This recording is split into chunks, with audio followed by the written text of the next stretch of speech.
السلام علیکم دوستوں، ہم پڑھ رہے ہیں سمیرہ حمید کا ناول یارہ۔ آج اس کی ایپیسوڈ نمبر ہے 12۔ سٹارٹ کرنے سے پہلے آپ سے ایک ہی بات کہوں گی، میری آڈیو کو لائک کریں، شیئر کریں، چینل کو سبسکرائب کریں۔ اگر ساری مانچسٹر یونین کو ایک دلہن مان لیا جائے تو ایلن گلبرٹ لرننگ کامنز المعروف علی لرننگ کامنز اس دلہن کے ماتھے کا جھومر قرار پائے۔ چار اطراف شیشے سے سجی، شیشے سے بنی کسی عرب پتی کے ذاتی گھر کی طرح بے حد نفیس اور صاف ستھرا، 5 اسٹار ہوٹل کی طرح چمکتی دمکتی، گھر کے ماحول سے کہیں بڑھ کر آرام دہ اور پرسکون، نرم گرم علی کامنز۔ اسٹوڈنٹس اپنی مرضی سے اپنی تعلیم کے مطابق کامن روم کا انتخاب کر سکتے ہیں۔ ہال میں بھی پڑھا جا سکتا ہے جہاں کئی دوسرے اسٹوڈنٹس پڑھنے میں مصروف ہوتے ہیں۔ گروپ میں بھی الگ سے گروپ رومز میں بھی 2-2 4-4 کے گروپ سے بھی یہاں ہر طرح کی سہولت موجود ہے۔ Charging, LCD computer, internet, white board وغیرہ وغیرہ، ساتھ ہی کیفے ہے۔ اسٹوڈنٹ علی لرننگ کامنز آ جائیں تو انہیں کسی دوسری ضرورت کے لیے باہر نہیں جانا پڑتا، وہاں سب کچھ مہیا کر دیا گیا ہے۔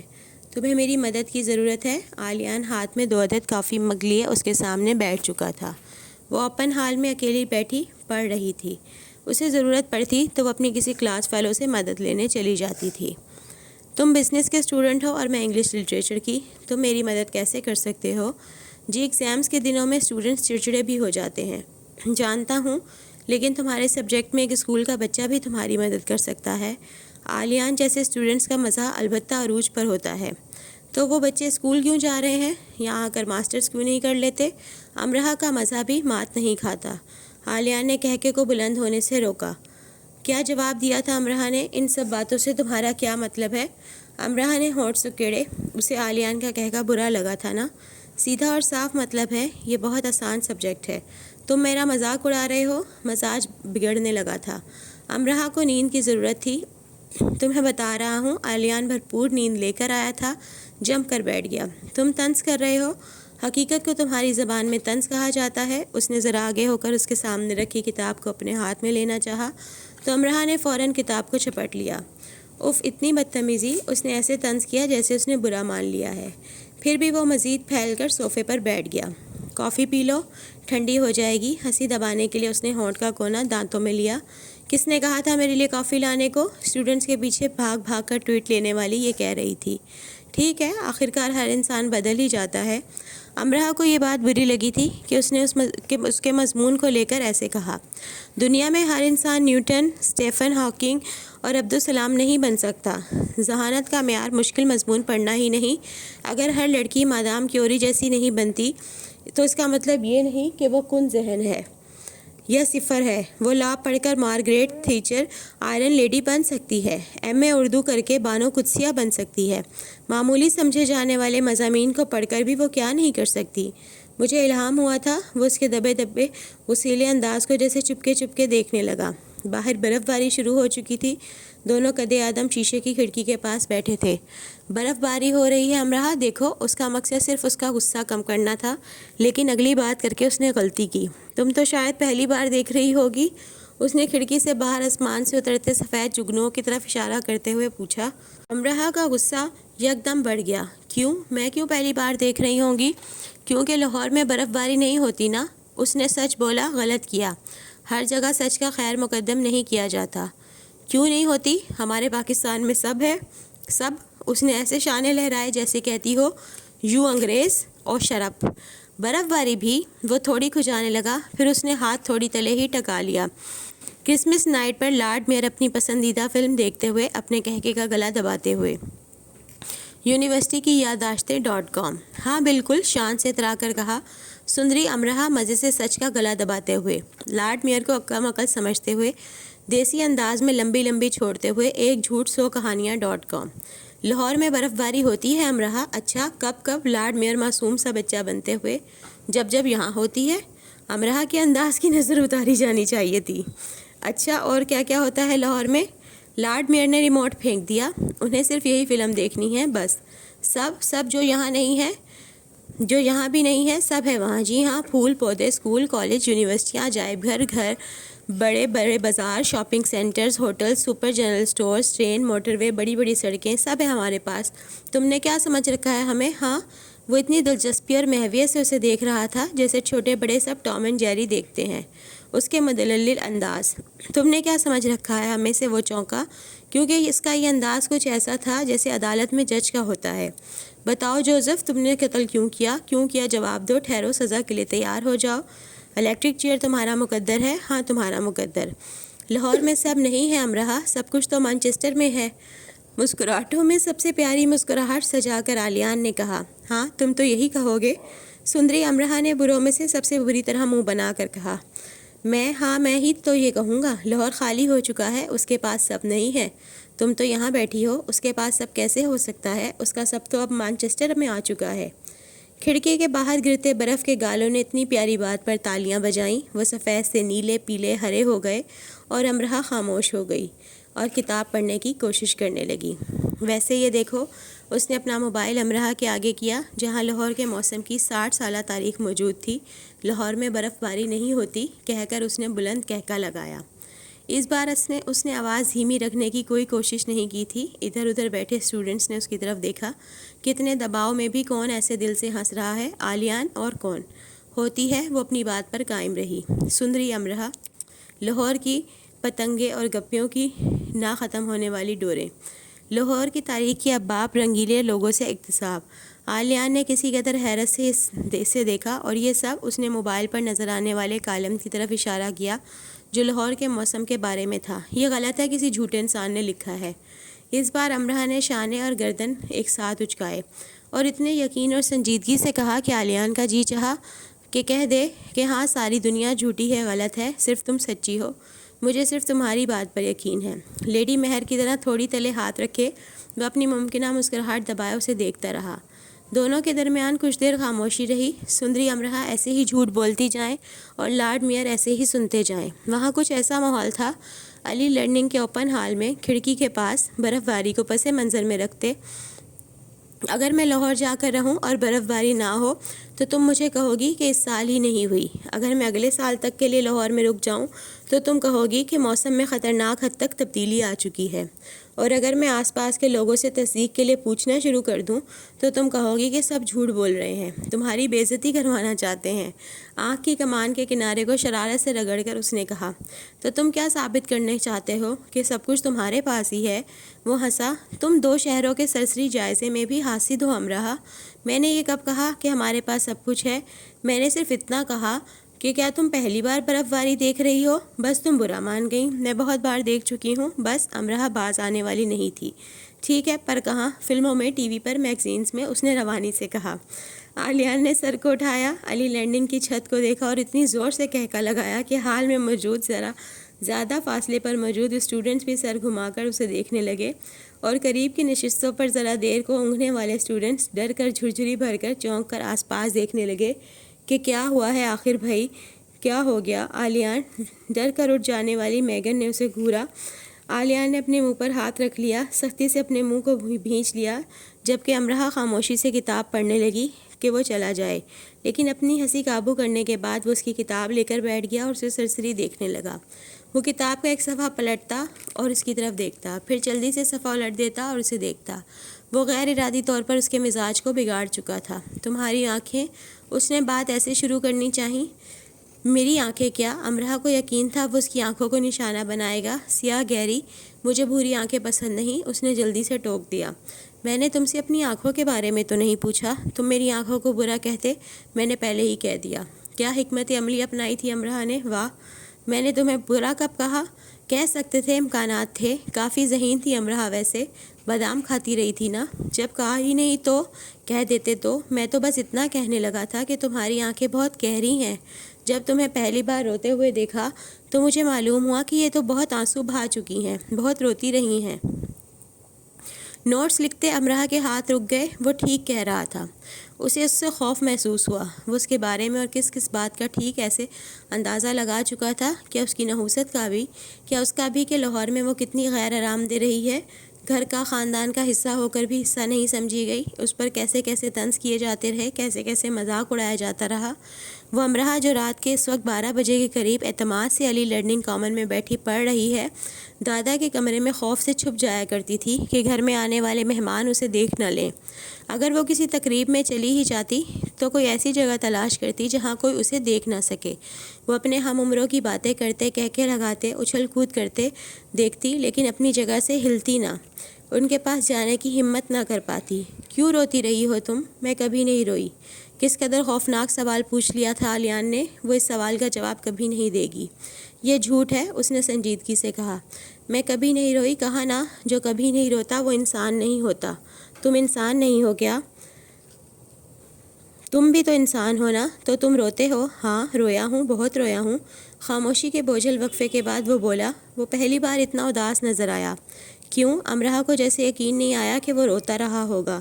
وہ سر جھکا کر بیٹھا کا بیٹھا رہ گیا، ایسے انسان کی طرح جو ہنستے ہنستے ایک دم سے رونے لگے۔ دیکھا، برا لگا نا؟ اپنے رونے کی وجہ کوئی بھی بتانا پسند نہیں کرتا۔ میں 6 سال کا تھا جب رات بھر اپنے ہاتھ کو اپنی ماما کے ہاتھ میں دیے ان کے سرہانے بیٹھا رہا۔ صبح ان کا ہاتھ سرد ہو چکا تھا اور سخت بھی۔ جب لوگوں نے میرے ہاتھ کو ان کے ہاتھ سے نکالنے کی کوشش کی تب میں رونے لگا، اور بعد میں بھی اس منظر کو یاد کر کے روتا رہا۔ یہ میرے اب تک کے رونے کی سب سے بڑی وجہ ہے۔ امرہ سن سی ہو گئی اور اپنے رویے پہ شرمندگی ہوئی۔ وہ اس سے معذرت کرتی یا کچھ اور کہتی، اس سے پہلے ہی وہ اٹھا اور چلا گیا۔ اس کی چال بتا رہی تھی کہ وہ خود کو کس کیفیت سے نکالنے کی کوشش کر رہا ہے۔ امرہ نے اسے جاتے ہوئے دیکھا۔ اس کا اپنے بارے میں اندازہ بالکل ٹھیک تھا۔ وہ کافی خود غرض ہوتی جا رہی تھی۔ لیڈی مہر اپنے بچوں کے بارے میں صرف اس محبت کا ذکر کرتی تھیں جو ان سب کے درمیان تھی۔ وہ کبھی یہ نہیں بتاتی تھیں کہ کون کیا، کیوں اور کیسے ہے، ان کا ماضی کیا ہے، ان پر کیا کچھ گزر چکا ہے۔ وہ کہا کرتی ان کے بچوں کا ماضی کتنا بھی بھیانک رہا ہو، ان کا حال پرعزم ہے اور مستقبل شاندار۔ ان کے بچے تھے، وہ ان کی تکلیفوں کو ان کے سوا کسی کے ساتھ زہر بحث نہیں لاتی تھی۔ کبھی مورگن، شارلٹ، ڈینس یا کوئی اور ان کے پاس پریشان صورت لے آتا تو گھنٹوں کمرہ بند کیے اپنے اس بچے یا بچی کو لیے جانے کون سی باتیں کرتی رہتیں۔ امرہ سمجھ سکتی تھی کہ اکثر ہم کتنے بھی مضبوط اور بہادر بننے کی کوشش کریں، ماضی سامنے آ کر تھوڑی دیر کے لیے ہی صحیح دیوانہ ضرور کر دیتا ہے۔ ہم اپنے حواس کھونے لگتے ہیں۔ آلیان کے بارے میں اگر امرہ نے کچھ جاننا چاہا تو انہوں نے صرف اتنا کہا، وہ میرا بہت بہادر بیٹا ہے اور اپنی ماں مارگریٹ سے مثالی محبت کرتا ہے، بس اس سے آگے انہوں نے کبھی کچھ نہیں کہا۔ وہ ایک سمجھدار خاتون تھیں، انہیں معلوم تھا کس کے بارے میں کتنی بات کرنی ہے، اور اپنے بچوں کے لیے تو وہ بہت سمجھدار تھیں۔ امرہ اپنے رونے کو لے کر بیٹھی تھی اور سمجھتی تھی اس سے زیادہ دکھ تو کسی کو ملے ہی نہیں، اس سے زیادہ زیادتی تو زندگی نے کسی کے ساتھ کی ہی نہیں۔ قدرت نے سب غم کے پہاڑ اسی پر توڑ ڈالے ہیں، کسی خوشی کا حقدار اسے ٹھہرایا ہی نہیں گیا۔ ایک امرہ ہی کیا، ہم سب یہی سوچتے ہیں اور اسی سوچ پر یقین رکھتے ہیں۔ انسان نے سب سے زیادہ علم جو خود کو سکھایا ہے وہ ناشکری اور شکوہ سرائی ہی تو ہے۔ سفید راج ہنسوں نے سرسبز مانچسٹر یونی کو برف صورت اپنے پروں میں لپیٹ لیا۔ برف کے ایسے ڈھیروں کو دیکھنے والوں کا جی چاہتا تھا کہ وہ ان ڈھیروں پر پھسلیں اور گولے بنا بنا کر ایک دوسرے کو ماریں، اور بہت سے اسٹوڈنٹس وقت نکال کر ایسا کر بھی لیتے تھے۔ یورپ پر سفید پری کا راج تھا اور گرم خطوں سے تعلق رکھنے والے اس سفید پری پر فدا ہوئے جا رہے تھے، جبکہ ٹھنڈے خطوں کے باشندے ایسے موسم سے بہت چڑھتے تھے۔ وہ باہر کے دلدادہ ہوتے ہیں، انہیں منہ سے بھاپ نکالتے اس موسم سے کوئی خاص لگاؤ نہیں۔ اتنے ڈھیر سارے گرم کپڑے پہننے سے انہیں کوفت ہوتی ہے۔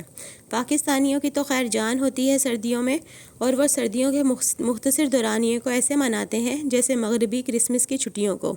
دستانے، ٹوپی چڑھائے، کانوں کے گرد مفلر لپیٹے، گرم کوٹ کی جیبوں میں ہاتھ دیے، سرخ ناک لیے دھند کو اپنے اندر اتارتے، دھند کے پردوں کو چاک کرتے، امرہ یونیورسٹی میں آتے ہی محبت سی ہو جاتی۔ دھند یونیورسٹی کی عمارت کی بلندیوں سے ہوتی زمین پر اتر رہی ہوتی، وہ تھوڑی دیر کو کھڑی کی کھڑی رہ جاتی۔ کیا یہ کسی خواب کا منظر ہے یا خواب ہی ہے؟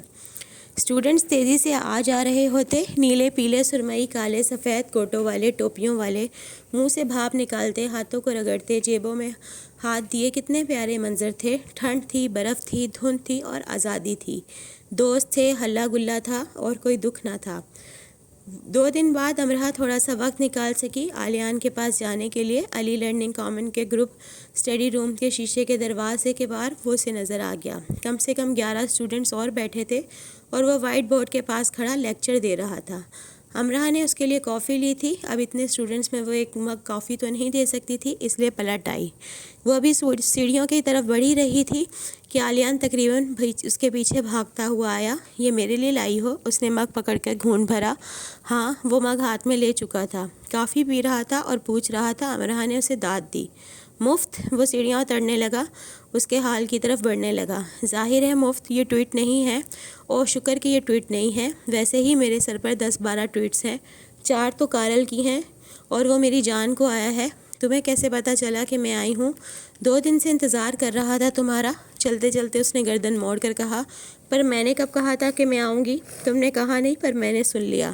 وہ نئی مسکراہٹوں کا استعمال کرتے نئے انداز سے مسکرایا، جو ظاہر ہے وہی کر سکتا تھا. تم کہاں جا رہے ہو؟ امرہ کو نیچے جانا تھا. اسے تو نہیں نا؟ میں تمہارے ساتھ. میرے ساتھ کیوں آ رہے ہو؟ تم پڑھو. بلکہ شاید تم کوئی لیکچر دے رہے تھے. میں بریک لینے کے بارے میں سوچ ہی رہا تھا. میں تو صرف معذرت کرنے آئی تھی تم سے. دونوں 2nd فلور پر ریلنگ کے ساتھ کھڑے تھے، جہاں سے کھڑے ہو کر نیچے کا سارا منظر دیکھا جا سکتا ہے. ٹھیک ہے کرو. امرہ اس کا منہ دیکھنے لگی. کرو بھائی، میں سن رہا ہوں. کافی کی چسکی لے کر اس نے کہا.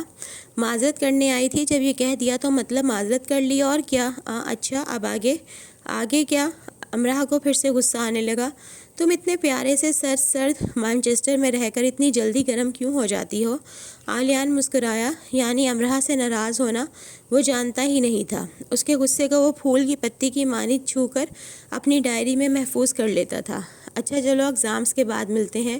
مشکل ہے لیکن میں کر لوں گا، ورنہ میرا تعلیمی ریکارڈ خراب ہو جائے گا.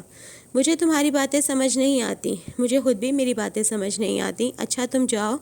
کیسے انسان ہو تم؟ کیسے جانے کے لیے کہہ رہے ہو؟ کارل کی آواز ان کے قریب لیکن پیچھے سے آئی اور اس نے بڑھ کر عالیان کی گردن دبوچ لی. امرہ تو فوراً وہاں سے غائب ہو گئی. وہ امتحانات کے دنوں میں اس سے کوئی لڑائی مول نہیں لینا چاہتی تھی، لیکن اگلی رات کو وہ خود امرہ کے پاس گیا. یقیناً وہ اس سے کوئی لڑائی مول لینا چاہتا تھا. کچھ فاصلے پر بیٹھی لیزا پڑھتے پڑھتے لڑک کر سو چکی تھی اور صوفے اور کارپیٹ کے درمیان جھولتی کافی مضحکہ خیز لگ رہی تھی. پہلے تو اسے دیکھ دیکھ کر امرہ اپنی ہنسی روکتی رہی، پھر اس کے پاس آئی اور اسے دھکیل کر کارپیٹ پر کیا تاکہ وہ ٹھیک سے کارپیٹ پر ہی سو جائے. سامنے اس کا لیپ ٹاپ رکھا تھا. اکثر ایسی چیزیں غائب کر لیے جانے کے واقعات ہو جاتے تھے. امرہ نے اس کی چیزیں سمیٹیں اور بیگ کو اس کے سر کے نیچے رکھا، اور ابھی لیپ ٹاپ پر اس نے ہاتھ رکھا ہی تھا کہ اسے محسوس ہوا کہ اس کی تصویر کھینچی گئی ہے. اس نے گردن موڑی تو کارل کھڑا تھا. امرہ دا لاس ڈک. علی لرننگ کامن میں سوئے ہوئے اسٹوڈنٹس کی چیزیں چراتے ہوئے. اپنی نوعیت کا 40واں واقعہ. فون ہاتھ میں لیے وہ مسکرا رہا تھا. یہ گرما گرم خبر کچھ ہی دیر میں the Tab Manchester students website میں آ جائے گی. امرہ کا جی چاہا کہ لیزا کی ٹھنڈی ہو چکی کافی اس کے منہ پر دے مارے، پر وہ باز رہی اور وہ اپنی آنکھوں کی چنگاریوں کو جوالا مکھی بناتے اسے گھورنے لگی. کارل بہت آسانی سے دیکھ سکتا تھا کہ کس آتش فشانی انداز سے اسے گھورا جا رہا ہے، تو بدلے میں وہ ہاتھ باندھ کر ایسے کھڑا ہو گیا جیسے 200 پاپارازی اس کی تصویریں کھینچ رہے ہوں.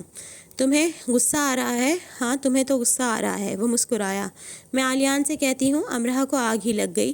وہ ہنسا. عالیان میرا باپ نہیں ہے. ویسے ہوتا تو بھی وہ کچھ نہیں کر سکتا تھا.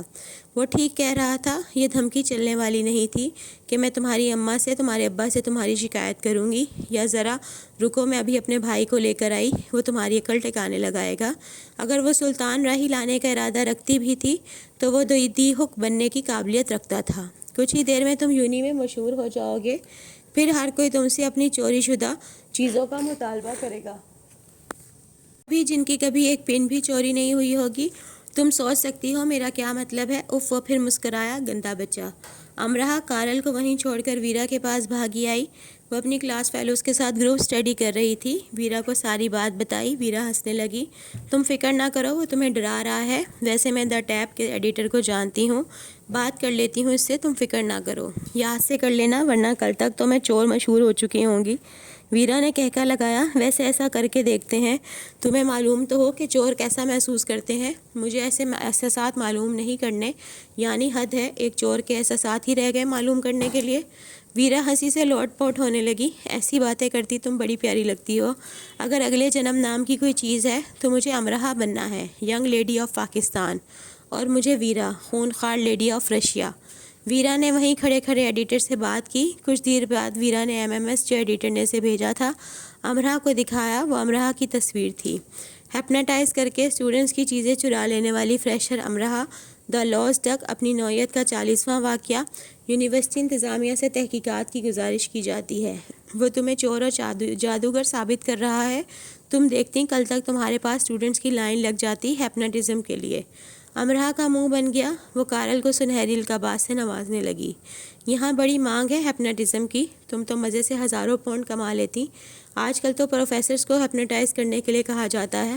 ہاں ہاں، منہ مانگے پاؤنڈز ملتے تمہیں امتحانات کے دنوں میں۔ کچھ مزید سنہری القابات لینے کارل کو پھر سے اس کے پاس آنا تھا، اس لیے بھی کہ کارل کو اپنی تیاری سے زیادہ امرہا کی فکر تھی کہ وہ بیچاری یہ نہ سوچتی ہو کہ اسے کوئی تنگ نہیں کر رہا، آخر اس کے ساتھ یہ غیروں والا سلوک کیوں، تو وہ اس کے ساتھ اپنوں جیسا سلوک کرنے اگلی رات علی لرننگ میں اپنی گروپ اسٹڈی روم سے نکلا۔ علی لرننگ میں امتحانات کے دوران پڑھنے کا ایک بڑا فائدہ یہ بھی ہے کہ جو پورا سیمسٹر آپ کو نظر نہیں آتے، وہ ان دنوں نظر آتے آتے آپ کے دوست بن جاتے ہیں۔ پورا مہینہ علی لرننگ کامن میں ہاؤس فل شو ہوتے، جو راتوں کو اپنے بستروں پر سوتے ہیں وہ یہاں اونگتے اور پڑھتے پائے جا سکتے ہیں، رات بھر ان کی شکلیں دیکھنے کو مل جاتی ہیں، اور یوں کارل کے پاس اسے دوست بنانے کا موقع بھی ہاتھ آ گیا اور وہ اس کے سامنے آ کر بیٹھ گیا۔ امرہا نے اس کے اٹھنے کا انتظار کیا اور مکمل توجہ سے پڑھنے کی کوشش کی، لیکن بیکار۔ کبھی نوٹس اس کے ہاتھ سے گر جاتے، کبھی پین، اور پھر لیپ ٹاپ بھی گر گیا۔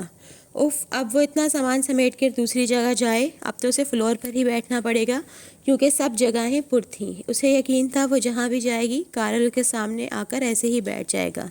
کارل خاموشی سے اسے دیکھ رہا تھا، اس کی آنکھیں بتا رہی تھی اس کے دماغ میں کچھ چل رہا ہے، اور جو چل رہا ہے وہ ایسا کچھ اچھا ہرگز نہیں ہے۔ کارل کے دماغ میں ایک ایسی بیٹری فکس تھی جو کبھی ڈاؤن نہیں ہوتی تھی، اور اس بیٹری کو چارج بھی نہیں کرنا پڑتا تھا۔ انسانی اجسام کو دیکھ کر یہ خود بخود چارج ہونے لگتی تھی۔ سب امتحانات کے مارے ہوئے تھے اور وہ خود کو چارج کرنے کے چکروں میں تھا، پھر بھی ہر سال اسکالرشپ لے لیتا۔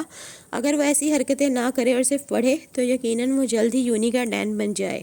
ساری کتابیں، نوٹس، کاغذ، لیپ ٹاپ، پین وغیرہ کو اپنی باہوں میں عارضی طور پر سمیٹ کر وہ بمشکل اٹھی اور نئی جگہ کی تلاش کرنے لگی۔ وہ چند قدم ہی چلی ہوگی کہ اس کے ہاتھ پر بجلی گری۔ جی بجلی، آسمانی نہیں، زمینی۔ کارل نے اپنے ہاتھ میں پکڑے پین کو پھرتی سے اس کے ہاتھ پر لگایا تھا، اور اس کے ہاتھوں میں پکڑی سب چیزیں زمین بوس ہو چکی تھیں۔ لیپ ٹاپ بھی ٹھا کر کے گرا تھا۔ اب اللہ ہی جانتا تھا وہ چلے گا یا سستے داموں بکے گا بھی نہیں۔ کیا بدتمیزی ہے یہ، امرہا چلائی۔ کیا ہوا؟ اف، کارل کی معصومیت، تم نے کیا لگایا ہے میرے ہاتھ پر؟ میرے ہاتھ تو خالی ہیں، صرف یہ ایک پین ہے میرے ہاتھ میں پڑھ کر تھک چکا تھا، سوچا تم سے باتیں شاتیں کر لوں۔ اس پین میں کچھ تھا، ضرور کچھ تھا، امرہا قسم کھا سکتی تھی اس میں کرنٹ تھا۔ تمہیں میرے اس پین پر شک ہے؟ اس نے پین لہرایا۔ دیکھو، صرف ایک پین ہے، اس سے لکھا جا سکتا ہے۔ لکھنا سمجھتی ہو نا، ایسے لکھتے ہیں۔ اس نے ہاتھ پر لکھ کر دکھایا۔ امرہا نیچے بیٹھ کر اپنی چیزیں سمیٹنے لگی تو وہ بھی نیچے بیٹھ کر اس کے ساتھ چیزیں سمیٹنے لگا، اور ایک بار پھر امرہا کے ہاتھ پر کرنٹ کا ایک جھٹکا لگا۔ امرہا نے چیخ مار دی۔ کارل نے دونوں ہاتھ اٹھا لیے۔ ٹھیک ہے، نہیں کرتا تمہاری مدد، تم تو جنگلیوں کی طرح چلا رہی ہو۔ میں یونیورسٹی انتظامیہ سے بات کرتا ہوں، آخر وہ یونیورسٹی میں خلائی مخلوق کو داخلے کیوں دیتے ہیں؟ یہ تو اچھی بات نہیں ہے نا، اس طرح تو تم لوگ ہمیں پاگل کر دو گے۔ آخر ہم کیوں پاگل ہوں تمہارے لیے؟ امرہا نے لیپ ٹاپ اٹھایا۔ اگر تم یہاں سے نہیں گئے تو میں تمہارا سر پھاڑ دوں گی، اس طرح تمہارا لیپ ٹاپ ٹوٹ جائے گا۔ جہاں تک میرا خیال ہے ابھی تک میرے سر سے زیادہ تمہیں اپنا یہ لیپ ٹاپ عزیز ہوگا، تم اس کی جان کیوں نہیں چھوڑ دیتے؟ آلیان نے آ کر ایک زوردار گھونسا اس کی کمر میں جڑا اور اس کے ہاتھ سے پین چپٹ لیا۔ کارل نے کہکا لگایا، میں تو یہاں سے گزر رہا تھا، امرہا نے ہی مجھے روکا کہ آؤ باتیں کرتے ہیں، باتیں شاتیں۔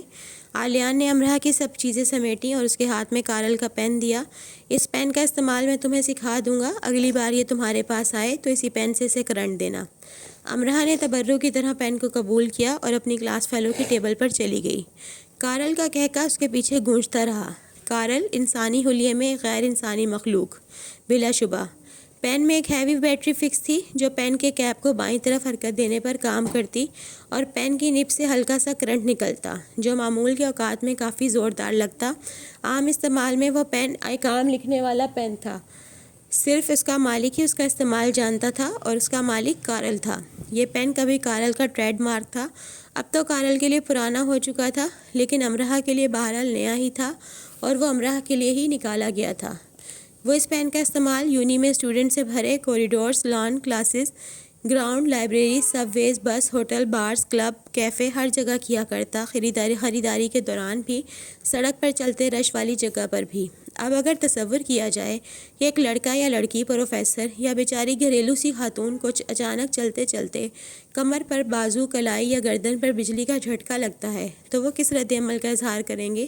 جی وہی. اور کارل ان سب رد عملوں کے مزے لیتا. کئی بار کلاس میں اس نے پروفیسرز کو بھی جھٹکے دیے تھے. جس دن اس کا موڈ ہوتا وہ پہلی رو میں بیٹھ جاتا اور بلا وجہ لیکچر کے دوران یہ ظاہر کرتا کہ اسے لیکچر میں فلاں پوائنٹ سمجھ میں نہیں آ رہے. پروفیسر چلتے اس کے قریب آ جاتے. کارل دونوں ہاتھوں کو کھڑا ہو کر لہراتا اور ایسے لہراتا جیسے اسے بات کے دوران ہاتھ چلانے کی عادت ہے. بہت سے لوگوں کو یہ عادت ہوتی ہے. خیر ہاتھ چلاتے چلاتے پین پروفیسر کی تھوڑی گردن اور کان کی گردن کی لو کبھی ناک سے ٹکرا جاتا. ایسا ہو ہی جاتا ہے، اس میں کوئی حیرانی کی بات نہیں.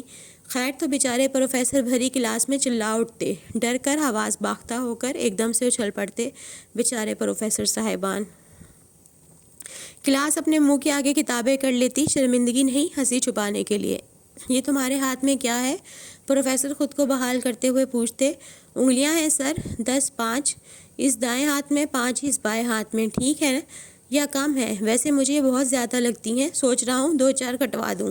کلاس اپنے پیٹ پکڑنے کے قریب ہے. نہیں، وہ کارل کے بارے میں ایک لفظ نہیں کہے گی. نہیں، میرا مطلب مجھے تمہارے ہاتھ سے کرنٹ لگا ہے. میرے ہاتھ سے؟ کارل ایک پیارا سا معصوم سا بچہ. ہاں شاید. میرے ہاتھ چھوئیں سر، چھوئیں پلیز. ان میں کرنٹ کب سے آنے لگا؟ مجھے پتہ کیوں نہیں چلا. نہیں ٹھیک ہے رہنے دو. پھر آپ کو کرنٹ کیسے لگا؟ کارل ایک ہمدرد فرشتہ. مجھے وہم ہوا ہے شاید. اینک اور پسینے کو صاف کرتے ہوئے. چلے میں آپ کو ہاتھ لگا کر پھر سے چیک کر لیتا ہوں. پین والے ہاتھ کو پھر سے آگے بڑھاتا ہے. کہا نا بس ٹھیک ہے. اوکے تو سر میں پوچھ رہا تھا کہ کارل پھر سے ہاتھ لہرا کر بات کرنے لگا ہے لیکن اب پروفیسر اس سے 4 5 فٹ دور کھڑے ہیں اور سوچ رہے ہیں آخر یہ کرنٹ آیا کہاں سے. ایسے موقعوں پر کلاس کے لیے اپنی کہکوں کا گلا دبانا مشکل ہو جاتا. کارل ہر بار ایسی باکمال اداکاری کرتا کہ انت کر دیتا. آلیان کہیں قریب ہی ہوتا تو اس کی کمر پر چٹکی بھرتا. باز آؤ کارل، میں پروفیسر کو بتا دوں گا، میں زبان کاٹ دوں گا تمہاری، وہ بھی سوتے میں. کسی کی جان جائے گی تمہارے اس چھوٹے موٹے کرنٹ کے گولے سے. گئی تو نہیں نا؟ ویسے بھی سائنس کہتی ہے کہ ایک عام انسان کے جسم میں اچھے خاصے وولٹیج کے کرنٹ کو سہنے کی طاقت ہوتی ہے. سائنس کہتی ہے یا کارل کہتا ہے؟ کارل کسی سائنس سے کم ہے کیا؟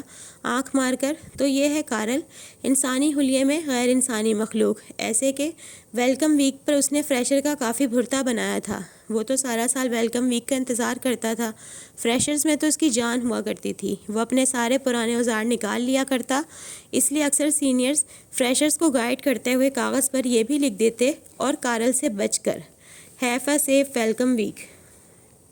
کارل ویلکم ویک کے 5 دن نئے انداز اپناتا کہ پہلے دن ملنے والے دوسرے دن پہچان نہ سکیں، دوسرے دن ملنے والے اس کے ہاتھوں تیسرے دن بھی الو بن سکیں.